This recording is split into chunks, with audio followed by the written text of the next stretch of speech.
اعوذ باللہ من الشیطان الرجیم بسم اللہ الرحمن الرحیم انا ارسلنا نوحا الى قومه ان انذر قومك من قبل ان یأتیہم عذاب علیم۔ انا ارسلنا نوحا الى قومه، بے شک ہم نے بھیجا نوح علیہ السلام کو ان کی قوم کی طرف، ان انذر قومک، یہ کہ وہ ڈرائیں اپنی قوم کو، من قبل ان یأتیہم عذاب علیم، اس سے پہلے کہ آئے ان پر دردناک عذاب۔ انا ارسلنا نوحا الى قومه ان انذر قومک من قبل ان یأتیہم عذاب علیم۔ یہ سورۃ نوح ہے، اس کے اندر 28 آیات ہیں، 2 رکوع ہیں۔ موجودہ ترتیب میں اس کا نمبر بھی 71 ہے، اور ترتیب نزولی میں اس کا نمبر بھی 71 ہے، یعنی دونوں نمبر اس کے سیم ہیں، ترتیب نزولی کا بھی اور موجودہ ترتیب کا بھی۔ 2 رکوع ہیں، 28 آیات ہیں، اور یہ حضرت نوح علیہ السلام کے نام سے اس سورت کا نام سورۃ نوح ہے۔ اور اس پوری سورت کے اندر حضرت نوح علیہ السلام کا واقعہ ہی بیان ہوا ہے۔ جیسے سورت یوسف میں اس پوری سورت کے اندر یوسف علیہ السلام کا واقعہ ہے، ایسے ہی اس پوری سورت کے اندر نوح علیہ السلام کا واقعہ ہے۔ حضرت نوح علیہ السلام اور آدم علی نبینا علیہ السلام کے درمیان 10 پشتے ہیں۔ نوح علیہ السلام سے آدم علیہ السلام تک 10 پشتے ہیں، اور اس سے پہلے جو اللہ کے نبی گزرے ہیں وہ آدم علیہ السلام ہے، حضرت شیس علیہ السلام ہے، حضرت ادریس علیہ السلام ہے، یہ اللہ کے نبی گزرے ہیں۔ ان کے بعد حضرت نوح علیہ السلام ہے۔ حضرت نوح علیہ السلام سب سے پہلے صاحب شریعت پیغمبر ہے۔ آپ سے پہلے کسی نبی کو شریعت عطا نہیں ہوئی، اس سے پہلے انبیاء کو دنیا کے معاملات عطا ہوتے تھے، کام کیسے کرنا ہے، زمین سے غلہ کیسے حاصل کرنا ہے، رہنا کیسے ہے، زندگی کیسے گزارنی ہے، کون سی چیزیں کھانی ہے کون سی نہیں، یہ معاملات بتائے جاتے تھے۔ نوح علیہ السلام سب سے پہلے صاحب شریعت پیغمبر ہیں کہ اللہ نے ان کو شریعت عطا کی۔ نوح علیہ السلام سے پہلے یہ جو 10 پشتیں گزری ہیں، یہ سارے کے سارے توحید کے اوپر قائم تھے، ان میں شرک نہیں تھا، سارے کے سارے توحید پر قائم تھے، شرک نہیں تھا۔ ہاں گناہ ایک ہوا حضرت آدم علیہ السلام کے بیٹوں میں حابیل اور قابیل میں، کہ قابیل نے اپنے بھائی کو قتل کر دیا، یہ ناحق قتل کا گناہ تو ہوا ہے، لیکن اس وقت شرک جیسا گناہ نہیں ہوا۔ حضرت نوح علیہ السلام کی قوم نے سب سے پہلے شرک شروع کیا ہے، اور یہ پہلی قوم ہے جو اللہ کے عذاب کا شکار ہوئی۔ یہ تفصیل ذہن میں رکھیں گے، چونکہ اس سے پہلے یہ تفصیل اس طرح بیان نہیں ہوئی، کیونکہ نوح علیہ السلام کا واقعہ درمیان میں تھوڑا تھوڑا آتا رہا ہے کہ ان کی قوم پر اللہ کا عذاب آیا، ایسے عذاب آیا، یہ تو بیان ہوا ہے، لیکن نوح علیہ السلام کی تاریخ کیا ہے یہ اس صورت سے تعلق رکھتی ہے۔ نوح علیہ السلام اور آدم علیہ السلام کے درمیان 10 پشتے ہیں، 3 نبی ہیں۔ نوح علیہ السلام کا تذکرہ قرآن پاک میں بہت دفعہ ہے، لیکن یہاں اس پوری صورت کے اندر ان کا تذکرہ ہے۔ حضرت نوح علیہ السلام سب سے پہلے صاحب شریعت پیغمبر ہے، آپ کو شریعت عطا کر کے بھیجا گیا ہے، اور آپ نے اپنی قوم میں دعوت دی۔ آپ کی عمر کتنی ہوئی، اس میں 3 قول ہیں۔ پہلا قول یہ ہے کہ آپ کی عمر 1000 سال ہے، دوسرا قول یہ ہے کہ 1060 سال ہے، بعض کہتے ہیں اس کو 1050 سال ہے، اور آخری قول یہ ہے کہ نوح علیہ السلام کی عمر 1400 سال ہے۔ اس میں یہ تو طے ہے کہ 950 سال ان کی دعوت کا زمانہ ہے، 950 سال۔ فَلَبِثَ فِيهِمْ أَلْفَ سَنَةٍ إِلَّا 50 عَامًا، اللہ فرما رہے نوح علیہ السلام ان میں ٹھہرے ہیں کتنا، 1000 سے 50 سال کم، تو کتنے ہو گئے، 950 سال۔ نوح علیہ السلام نے 950 سال دعوت دی ہے۔ بعض اس کی غلط تعویل کرتے ہیں کہ نوح علیہ السلام کی نبوت کا زمانہ 950 سال ہے، یعنی ان کے بعد نبی جو آیا ہے وہ 950 سال کے بعد، یہ بات نہیں ہے۔ اللہ نے ان کو جو زندگی عطا کی ہے اس میں جو انہوں نے دعوت دی ہے وہ 950 سال، اور یہ اب ان کا معجزہ بھی ہو سکتا ہے، اور اس سے پہلے یعنی ابراہیم علیہ السلام سے پہلے عمریں تھی بھی بہت زیادہ۔ دیکھیے نا، موسیٰ علیہ السلام کے پاس ایک عورت آئی، وہ کہنے لگی کہ میرے بچے چھوٹے چھوٹے فوت ہو جاتے ہیں، تو آپ دعا کریں کہ اللہ ان کو لمبی زندگی دے۔ تو موسیٰ علیہ السلام نے پوچھا تیرے بچوں کی عمر کیا ہوتی ہے؟ کہتی ہے کوئی 200 سال کا فوت ہو جاتا ہے، کوئی 300 سال کا فوت ہو جاتا ہے۔ 200 سال 300 سال کو وہ کہہ رہی ہے بچپن میں فوت ہو جاتی ہے۔ تو اگر 200 سال بچپن ہے تو پھر جوانی اور بڑھاپا کیا ہوتا ہوگا؟ ٹھیک ہے، تو موسیٰ علیہ السلام نے اس عورت کو سمجھانے کے لیے کہا کہ تمہیں پتہ ہے ایک قوم آگے آ رہی ہے جن کی کل عمر 60-70 سال ہوگی، ساری، جس میں جو بچپن بھی، جوانی بھی، بڑھاپا بھی، سب کچھ ختم ہو جائے گا 60-70 سال میں۔ تو اس نے تعجب سے پوچھا کہ ایسا بھی ہوگا، یعنی اتنی عمر لے کر بھی کوئی قوم آئے گی؟ تو فرمایا ہاں۔ اس نے اگلا سوال بڑا عجیب کیا، کہتی ہے وہ رہنے کے لیے گھر بنائیں گے؟ کون ہے؟ آپ کو لگتا ہے نیند آئی ہوئی ہے؟ وہ پوچھ رہی ہے کہ جنہوں نے 60-70 سال رہنا ہے وہ گھر بنائیں گے اپنا؟ انہوں نے بھی رہنا ہے یا انہیں بھی ہوگا کہ ہم رہیں دنیا میں؟ کل عمر 60-70 سال لے کے آئیں گے۔ کل میں نے عرض کیا نا کہ قوم سمود نے 200 سال لگا کے 300 سال لگا کے وہ اپنے گھر بناتے تھے، تو جو قوم رہنے کے لیے 200 سال 300 سال لگا کے گھر بنا رہی ہے تو وہ رہتی کتنی ہوگی اس میں؟ تو وہ عورت پوچھ رہی ہے کہ وہ جن کی کل عمر 60-70 سال ہوگی وہ گھر بنائیں گے؟ تو اسے ایک چکر لگوانا چاہیے نا جہلم کا کہ بنائیں گے خالی؟ یہ تو اس ڈیزائن کا بنائیں گے کہ پورے جہلم میں ایسا نہ ہو، یہ تو اتنا بڑا بنائیں گے کہ دور سے بھی نظر آ رہا ہو، یہ تو برج خلیفہ بھی کھڑا کر دیں گے، یہ زمزم ٹاور بھی کھڑا کریں گے، یہ کیا کیا کر دیں گے۔ اچھا، اور اس سے پھر یہ تو بات اس نے کر دی نا دنیا کی، اگلی بات اور عجیب کی ہے، اس نے کہا اگر یہ عمر مجھے ملے نا، یہ 60-70 سال والی، تو میں ساری زندگی ایک سجدے میں گزار دوں، پوری زندگی میں ایک سجدے میں گزار دوں، سر بھی نہ اٹھاؤں اس سے۔ تو آج ہم دیکھ لیں ہماری غفلت کا حال کیا ہو گیا۔ تو نوح علیہ السلام کی عمر وہ 1400 سال یا 1000 سال یا 1050 سال یہ عمر ہے ان کی، اور اس میں جو ان کی دعوت کا زمانہ ہے وہ کتنا ہے؟ 950 سال۔ کئی ساری پشتیں گزر گئی، نوح علیہ السلام ان کو دعوتیں دے رہے ہیں، سمجھا رہے ہیں، بتا رہے ہیں، آگے طریقہ کار آ رہا ہے 5 طرح سے دعوت نوح علیہ السلام کا دینا، لیکن تمہید میں فرمایا انا ارسلنا نوحا الی قومہ، ہم نے نوح علیہ السلام کو ان کی قوم کی طرف بھیجا۔ رسول اللہ صلی اللہ علیہ وسلم سے پہلے جتنے انبیاء آئے ہیں وہ قوموں میں آئے ہیں، قوم کے نبی تھے۔ آپ پڑھیے گا سارے انبیاء یہ کہتے ہیں یا قوم اعبد اللہ، یا قوم اعبد اللہ ما لکم من الہ غیرہ، اے میری قوم اللہ کی عبادت کرو۔ لیکن امام الانبیاء صلی اللہ علیہ وسلم آئے تو آپ نے فرمایا یا ایھا الناس انی رسول اللہ الیکم جمیعا، میں تم سب کی طرف اللہ کا نبی، وما ارسلناک الا کافۃ للناس بشیرا ونذیرا، میں سب کے لیے ڈرانے والا ہوں۔ تبارک الذی نزل الفرقان علی عبدہ لیکون للعالمین نذیرا، میں سارے جہانوں کے لیے اللہ کا نبی بن کے آیا ہوں۔ تو عالمی نبوت وہ صرف امام الانبیاء صلی اللہ علیہ وسلم کی ہے، باقی انبیاء قومی نبی ہوتے تھے۔ تو انذر قومک، آپ ڈرائیں اپنی قوم کو، من قبل ان یاتیہم عذاب علیم، اس سے پہلے کہ ان پر دردناک عذاب آئے۔ قال یا قوم، تو نوح علیہ السلام نے کہا اے میری قوم، انی لکم نذیر مبین، میں تمہیں ڈرانے والا ہوں، ان اعبدوا اللہ واتقوہ واطیعون۔ 3 باتیں کی ہیں نوح علیہ السلام نے اپنی قوم سے، اللہ کی عبادت کرو، اسی کا تقوی اختیار کرو، اور میری اطاعت کرو۔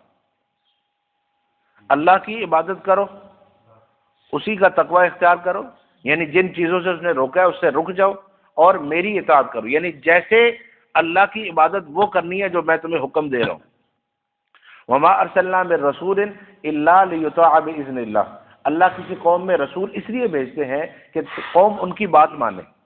من یطع الرسول فقد اطاع اللہ، جو رسول کی اطاعت کرے گا وہ حقیقت میں اللہ کی اطاعت کر رہا ہے۔ تو یہ فرمایا جا رہا ہے ان اعبدوا اللہ، اللہ کی عبادت کرو، واتقوہ، اسی سے ڈرو، واطیعون، اور میری اطاعت کرو، یغفر لکم من ذنوبکم، اللہ تمہارے بعض گناہ معاف کر دے گا۔ یغفر لکم من ذنوبکم، یہ جو من ہے نا یہ بڑا بامعنی ہے اس آیت کی حصے کے اندر۔ یغفر لکم من ذنوبکم، اس کو عربی اصطلاح میں من تبعیضیہ کہتے ہیں، یعنی اللہ تمہارے سارے گناہ معاف نہیں کرے گا، بعض گناہ معاف کر دے گا۔ یہ کیوں کہا؟ اس لیے کہ گناہ 2 طرح کے ہوتے ہیں، ایک وہ گناہ جن کا تعلق اللہ کی ذات سے ہوتا ہے، اور ایک وہ گناہ جن کا تعلق اللہ کے بندوں سے ہوتا ہے۔ اللہ اپنی ذات والی خطائیت گناہ جو ہے وہ تو معاف کر دے گا آپ کے، لیکن جو بندوں کے ہیں وہ جب تک بندے معاف نہیں کریں گے اللہ معاف نہیں کرے گا۔ تو اطاعت سے، عبادت سے، سارے کاموں سے حقوق اللہ معاف ہو جاتے ہیں۔ حقوق العباد آپ کو یا ادا کرنے پڑتے ہیں یا ان سے معافی مانگنی پڑتی۔ تو آپ جتنے بھی حج کر لیں، جتنے بھی عمرے کر لیں، جتنے بھی روزے رکھ لیں، جتنی بھی تلاوت کر لیں، جو کچھ بھی کر لیں، بندے کا حق جب تک نہیں دیں گے اللہ معاف نہیں کرے گا۔ یا اس سے معاف کروا لیں یا اس کا حق اس کو ادا کر دیں۔ وَيُؤَخِّرْكُمْ إِلَىٰ أَجَلٍ مُّسَمًّى، اللہ تمہیں ایک وقت تک مہلت دے گا۔ یہ مہلت بہت بڑی چیز ہے، یعنی اللہ کے انعامات میں سے بڑا انعام ہے کہ گناہ کی حالت میں انسان پر موت نہ آئے اور گناہ کرنے کے بعد اس کو توبہ کا موقع مل جائے، وہ اللہ سے پھر توبہ استغفار کر لے۔ ان اجر اللہ اذا جاء لا یؤخر، فرمایا جب اللہ کی طرف سے وہ وقت آتا ہے پھر وہ مؤخر نہیں ہوتا۔ جب موت کا وقت ہے یا عذاب کا وقت طے ہے اس میں تاخیر نہیں ہوتی۔ لو کنتم تعلمون، کاش کہ تم یہ بات جان لیتے، تمہیں یہ بات سمجھ آ جاتی کہ یہ مہلت کتنی بڑی ہے۔ رات ہم سوئے تھے، ہماری روح ہمارے جسم سے نکلی ہے، ابھی ہم دوبارہ بیٹھے ہیں، یہ محض اللہ کا احسان ہے۔ اور کتنا بڑا احسان ہے کہ اللہ نے پھر سے ہمیں فجر کی نماز کا موقع دیا ہے، اپنے سے مانگنے کی توفیق دی ہے، رات کے گناہوں کی معافی کا وقت دے دیا ہے کہ اب توبہ کر۔ دیکھیں نا، آج کا جو زمانہ ہے اس میں مثال وہ دی جاتی ہے جو آج چل رہا ہے۔ آج ہر ایک کے پاس، چھوٹے بڑے کے پاس موبائل ہے، آپ موبائل میں سے سم نکالیں نا، پھر دوبارہ ڈالیں تو جتنا ڈیٹا ہوتا ہے نا وہ اڑ جاتا ہے نا۔ رات ہماری سم نکل گئی تھی، صبح اللہ نے پھر داخل کی ہے، اور پھر بھی مجھے اپنا نام یاد ہے، اپنے رشتے یاد ہیں، اپنا گھر یاد ہے، اپنی مسجد یاد ہے، نماز کی رکعت یاد ہے۔ اگر یہ سارا کچھ اللہ اڑا دیتے پھر رہتے کیسے، رشتے کیسے نبھاتے؟ اس مالک کا کتنا احسان ہے کہ اللہ نے پھر ہمارے حافظے کو بھی سلامت رکھا، اس کا شکر ادا کرنا چاہیے یہ۔ قال رب انی دعوت قومی لیلا و نہارا، اب نوح علیہ السلام کی ذرا دعوت دیکھیے گا۔ کہا اے میرے رب، میں نے اپنی قوم کو دعوت دی لیلا و نہارا، ہر رات ہر دن، میں نے کوئی رات نہیں چھوڑی، کوئی دن نہیں چھوڑا، میں پوری رات ان کو دعوت دے رہا ہوں، پورا دن ان کو دعوت دے رہا ہوں۔ یہ انی دعوت قومی لیلا و نہارا، خاص رات نہیں کہا کہ میں کچھ راتیں دعوت دیتا تھا اور کچھ دن، اور کبھی چھٹی کرتا تھا اور کبھی دعوت، یہ نہیں، لیلا و نہارا، ہر رات میں دعوت دیتا رہا، ہر دن میں دعوت دیتا رہا۔ اور کتنا عرصہ؟ 950 سال تک پوری رات دعوت دے رہا ہوں، پورا دن دعوت دے رہا ہوں۔ اور فلم یزدہم دعائی الا فرارا، اور میری دعوت نے زیادہ نہیں کیا مگر یہ بھاگے ہی ہیں مجھ سے۔ میں نے ان کو جتنا سمجھایا، جتنی دعوت دی، یہ مجھ سے بھاگنے لگے، یہ میری بات سننے کے لیے تیار نہیں۔ اور 950 سال سے میں ان کو دعوت دے رہا ہوں۔ اور وَإِنِّي كُلَّمَا دَعَوْتُهُمْ لِتَغْفِرَ لَهُمْ، میں نے ان کو دعوت دی اور یہ سمجھایا کہ اگر تم اس دعوت پہ چلتے ہو تو اللہ تعالیٰ تمہیں معاف کر دیں گے، تمہاری گناہوں کی بخشش ہو جائے گی۔ جعلوا اصابعهم فی آذانہم، انہوں نے میری دعوت سن کے اپنی انگلیاں اپنے کانوں میں ڈال دی۔ حالانکہ انگلی کان میں نہیں ڈالی جاتی، کیا کیا جاتا ہے؟ نہیں، کان میں انگلی ڈالی جاتی ہے جب بات، کیا کیا جاتا ہے؟ صرف یہ حصہ رکھا جاتا ہے، انگلی اندر کوئی بھی نہیں ڈالتا ہے۔ اصابع پوری انگلی کو کہتے ہیں، تو مبالغہ ہے اللہ نے کہ اس زور سے انہوں نے رکھا کہ آواز اندر نہ جائے۔ سمجھانا اللہ یہ چاہ رہا ہے، اس لیے فرمایا جعلوا اصابعهم فی آذانہم، انہوں نے انگلیاں اپنے کانوں میں داخل کر دی، یعنی اتنا زور لگایا کہ کوئی بات نوح علیہ السلام کی ہمارے کانوں تک نہ پہنچے۔ اچھا، اور وَاسْتَغْشَوْا ثِيَابَهُمْ، اور اپنے کپڑے لپیٹ لیے۔ اس کے 3-4 مطلب مفسرین نے لکھے ہیں۔ ایک مطلب یہ ہے کہ کپڑے لپیٹو اور یہاں سے نکل جاؤ، ایک مطلب یہ ہے کہ کپڑے سمیٹو اور اٹھ جاؤ، اور ایک مطلب یہ ہے کہ اپنے چہرے کو ڈھانپ لو تاکہ ہمیں نظر بھی نہ آئیں گے، نہ ہم ان کو دیکھیں نہ یہ ہمیں دیکھیں۔ تو انہوں نے کیا کیا؟ اپنی انگلیاں اپنے کانوں میں ڈال لی، چہروں پہ کپڑے ڈال لیے، وہ اصروا، اور اصرار کیا، واستکبروا استکبارا، اور انتہائی تکبر سے کام لی۔ ٹھیک ہے، پھر کیا ہوا کہ نوح علیہ السلام نے کہا چلو میں نے ہر رات دعوت دی ہے، ہر دن دعوت دی ہے، یہ مان نہیں رہے، یہ سن نہیں رہے، یہ بھاگ رہے ہیں، یہ کپڑے ڈال رہے ہیں، یہ کان بند کر رہے ہیں، تو چھوڑ دو۔ ہمارے ذہن میں کیا ہے کہ 1-2 دفعہ کسی کو سرسری کہا، اس نے مان لیا، ٹھیک ہے، نہیں تو چھوڑ دو۔ کئی دفعہ جب میں جمعے میں کوئی مسئلہ بیان کرتا ہوں نا، اور یہ لفظ کہہ دیتا ہوں کہ میں بار بار یہ بیان کر چکا ہوں لیکن آپ کو سمجھ نہیں آ رہی ہے، آپ توجہ نہیں کر رہے، تو بعد میں لوگ کہتے ہیں کہ چھوڑ دیں، انہوں نے ماننا تو ہے کو نہیں۔ ہمارا کام منوانا نہیں ہے، بتانا ہے۔ کام کیا ہے؟ بتانا ہے، منوانا نہیں ہے۔ منوانا تو اللہ نے انبیاء کے ذمہ نہیں لگایا کہ تم منوا کے آنا قوم کو۔ اللہ نے فرمایا ایمان تو میرے ہاتھ میں، آپ کا کام ہے دعوت دینا۔ انک لا تہدی من احببت ولکن اللہ یہدی من یشاء، آپ جسے چاہیں گے، زور لگائیں گے، وہ ہدایت قبول کرے گا، یہ نہیں ہوگا۔ اللہ جسے ہدایت دے گی وہ ہدایت قبول کر لے گا۔ تو ہمارا کام منوانا نہیں ہے، بتانا ہے۔ اور کب تک بتانا ہے؟ آخری دم تک بتاتے رہنا ہے، بتاتے رہنا ہے۔ اور ایسا نہیں ہے کہ الحمدللہ لوگ عمل نہیں کر رہے، بہت الحمدللہ عمل ہو رہا ہے۔ بہت سارے لوگ سمجھ رہے ہیں، بات سمجھتے بھی ہیں اور عمل بھی کرتے ہیں ماشاءاللہ، لیکن ہمیں کوئی ایک غلطی بعض دفعہ کسی کی نظر آتی ہے تو ہم یہ کہتے ہیں کہ کوئی بھی نہیں مان رہا۔ تو اچھا، نوح علیہ السلام دعوت دے رہے ہیں، ہر رات ہر دن قوم آگے سے جو کچھ کر رہی ہے۔ اب کیا ہوا؟ ثم انی دعوتہم جہارا، پھر میں نے علی الاعلان دعوت دینا شروع کی۔ انہوں نے کان میں انگلی رکھی ہے نا، تو اب میں زور سے بولوں گا، اب میں اور زور سے دعوت دوں گا ان کو۔ ثم انی دعوتہم جہارا، پھر میں نے ان کو بلند آواز سے دعوت دی۔ اور ثم انی اعلنت لہم واسررت لہم اسرارا، پھر میں نے مجموع میں دعوت دی، پھر میں نے ایک ایک بندے کو پکڑ کے دعوت دی۔ یہ نوح علیہ السلام اللہ کے نبی ہیں، کہتے ہیں میں نے دعوت دی رات کو بھی دن کو بھی۔ پھر جب انہوں نے کان بند کیے تو میں نے اونچی آواز سے، پھر میں ان کے مجمع میں گیا، میں نے وہاں جا کے بات کی۔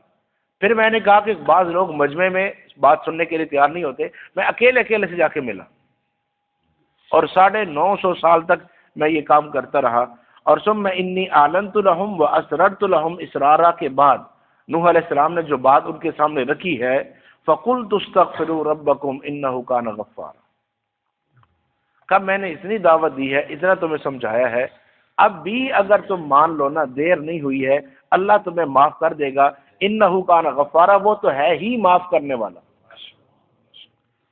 اور صرف معاف نہیں کرے گا، یرسل السماء علیکم مدرارا، تم پہ بارش اتارے گا، لگاتار مسلدھار بارش ہوگی۔ وَيُمْدِدْكُمْ بِأَمْوَالٍ وَبَنِينَ، تمہیں مال دے گا، تمہیں اولاد دے گا۔ وَيَجْعَلْ لَكُمْ جَنَّاتٍ، باغات دے گا۔ وَيَجْعَلْ لَكُمْ أَنْهَارًا، تمہیں نہریں دے گا۔ یہ سب کچھ اللہ تمہیں دے گا، کس پر؟ استغفار پر۔ معلوم ہوا کہ توبہ استغفار کا فائدہ آخرت میں بھی ہے۔ رسول اللہ صلی اللہ علیہ وسلم نے فرمایا طوبیٰ لمن وجد فی صحیفتہ استغفارا کثیرا، خوشخبری ہے اس آدمی کے لیے جس کے نام اعمال میں استغفار کثرت کے ہوگی، اس کے لیے خوشخبری ہے۔ اور پھر فرمایا التائب من الذنب کمن لا ذنب لہ، گناہ سے توبہ کرنے والا ایسا ہے اس نے گناہ کیا ہی نہیں ہے۔ کل بنی آدم خطاؤن وخیر الخطائین توابون، بہترین وہ ہے جو توبہ کر لے۔ فرمایا آج جس نے اپنے گناہ پہ رو لیا، قیامت والے دن اس کو رونا نہیں ہوگا۔ یہ فائدہ ہے آخرت کے اندر، لیکن دنیا کا فائدہ کیا ہے؟ اللہ وقت پہ بارش اتاریں گے، اللہ مال دیں گے، اولاد دیں گے، باغات دیں گے، نہریں دیں گے۔ تو اس کے لیے کرنا کیا ہے؟ اچھا، استغفار کا کیا مطلب ہوتا ہے؟ یہ بس یہی تو ہمارا مسئلہ ہے نا کہ اللہ معاف کر دے، تمہاری استغفار ہوگی۔ استغفار کا مطلب ہے گناہ چھوڑنا۔ جب گناہ نہیں چھوڑا، آپ 1000 دفعہ بھی توبہ کریں تو کوئی فائدہ نہیں۔ دیکھیں نا، آپ ایک عورت کو جو غیر محرم ہے دیکھ رہے اور دیکھتے ہوئے پڑھ رہے ہیں استغفر اللہ استغفر اللہ استغفر اللہ، فائدہ ہوگا؟ یہ تو آپ توبہ کا مذاق اڑا رہے ہیں۔ تو گناہ سے توبہ کرنا، استغفار کرنا، اس کا یہ مطلب نہیں ہے کہ بیٹھ کے استغفر اللہ 100 دفعہ پڑھ لینا۔ اس کا مطلب ہے گناہ چھوڑنا۔ جب تک گناہ نہیں چھوڑیں گے اس وقت تک کسی عمل کا فائدہ ہے ہی کون؟ تو استغفار کا فائدہ کہاں سے؟ تو پہلا فاروق اعظم رضی اللہ عنہ کو لوگوں نے کہا حضرت کافی عرصہ ہو گیا بارش نہیں ہوئی، آپ امیر المومنین ہیں، فرمایا چلو آؤ، میدان میں لائے اور اللہ سے توبہ استغفار کرنا شروع کی۔ کافی دیر تک توبہ استغفار کرتے رہے اور پھر واپس آ گئے۔ لوگوں نے کہا حضرت آپ نے بارش کی دعا تو کی نہیں۔ فرمایا بارش ضروری نہیں ہے، توبہ ضروری ہے۔ پہلے توبہ کر لو، اللہ بارش خود ہی دے دے۔ ضرورت توبہ استغفار کی۔ تو آج مسئلہ یہ ہو گیا کہ یہ تو ٹھیک ہے کہ جی دعا کرنا بارش کے لیے، لیکن یہ کہ میں گناہ چھوڑ دوں اس کے لیے تیار نہیں۔ اللہ اپنی رحمتیں اتارتے رہیں، میں اگرچہ نافرمانی کروں، ایسا نہیں ہے۔